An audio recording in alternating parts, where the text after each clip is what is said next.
Jamaica, they might embrace it. Everybody I call me from Jamaica right now and say, yo, God, carry us to the movie, bud.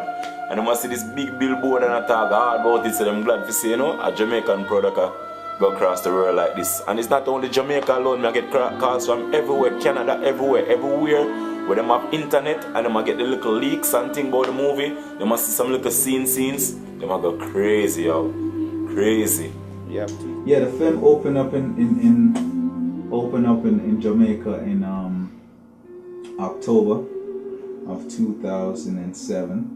October 24th, and you know the premiere was lovely. We had a really nice turnout. Everybody came out and really enjoyed themselves, and I was very, very happy with you know, just the way everything went. I appreciate what's going on, you know.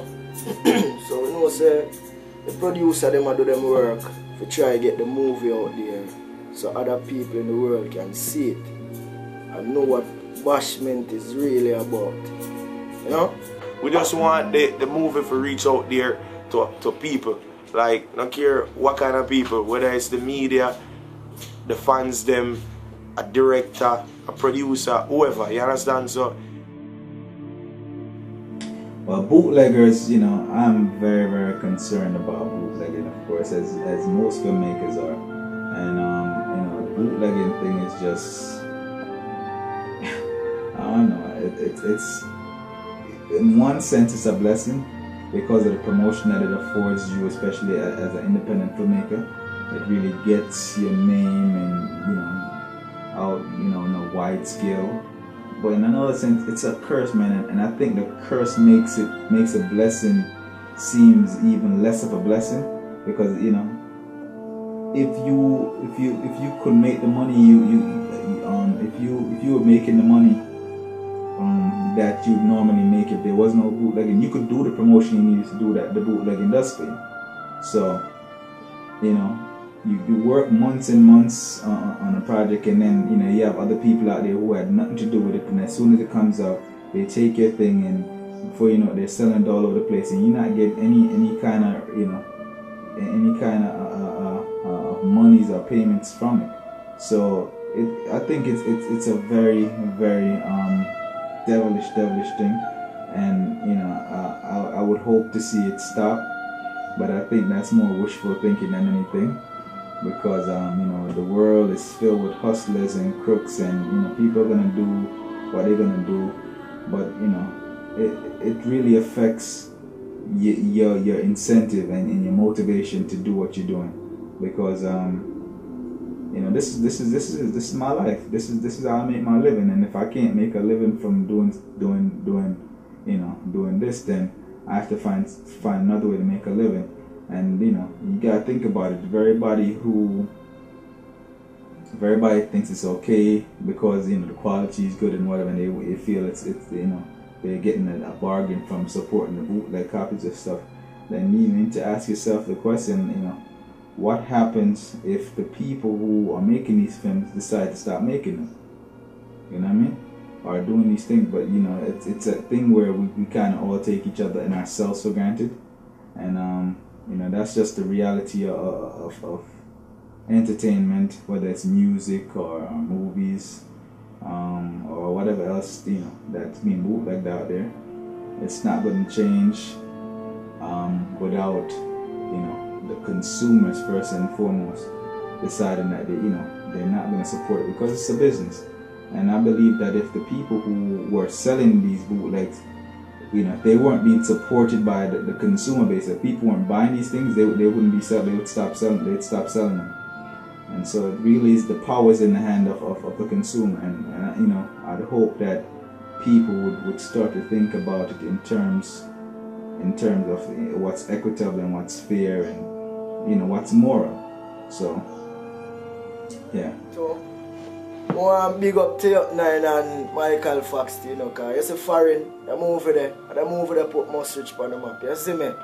Cause I play a gangster role in the movie there too, you know what I mean? You know? You see me? Go rub up to computer and thing and false trend. Yeah. And the people, them love it. They love the way me set off in that thing there, so they say they look for more from Nico. Yeah. Alright, well, the director, him did go through a learning process. Still I learn, but him good. K.i.g. Right? Him basically know him thing. As I say, everything is a learning process.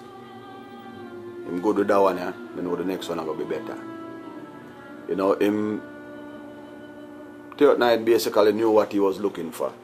And him dig down deep inside of the actors them and get out what him did I look for. That's what made the movie come out so good. You understand? Because the script could have been good, but then the acting and the directing had to also be good for the movie to be this good. Well, the director, K.i.g, give me examples of how, you know, to carry on and in front of the cameras, how to fall into your character and, you know, how to express yourself and all these things. So I kind of sit back, learn from them and then just gradually just find my own little pace. So big up to them, man. Big up everybody who work on the film. Big up the whole casting, Noah, Flex, Sprocket himself. You see me? Everybody, Maestro, you don't know.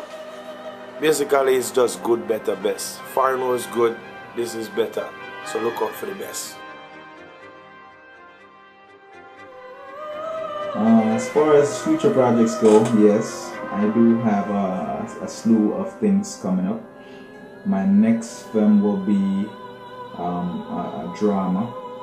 It's called What Goes Around, and I'm looking to shoot that in the winter of 2008, which is around January or February, and I'll be shooting that in Florida.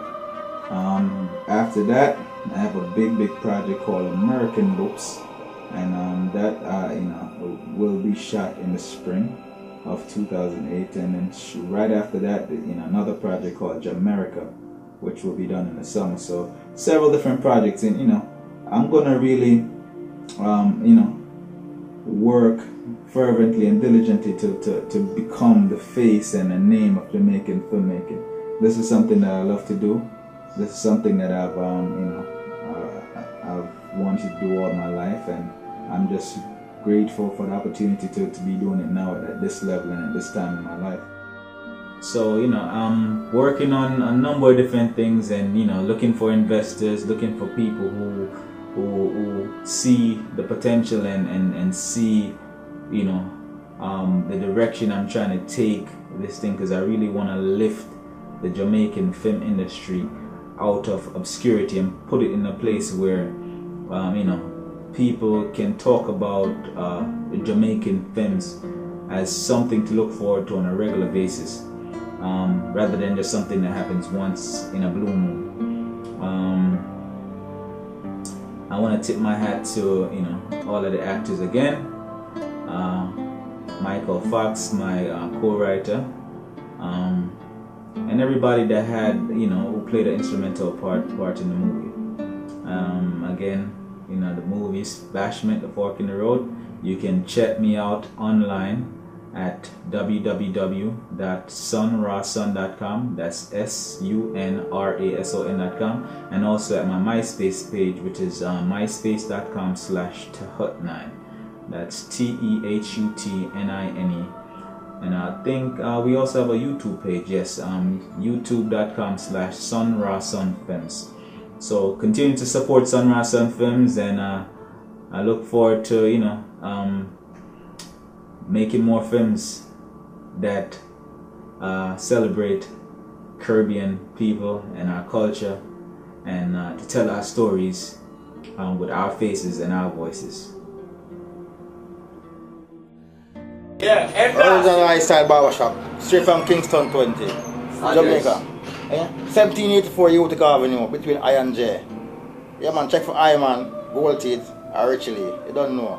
If you don't want to see the movie and want to see little clippings, sunrason.com is the .com to go to. Check it out, real talk.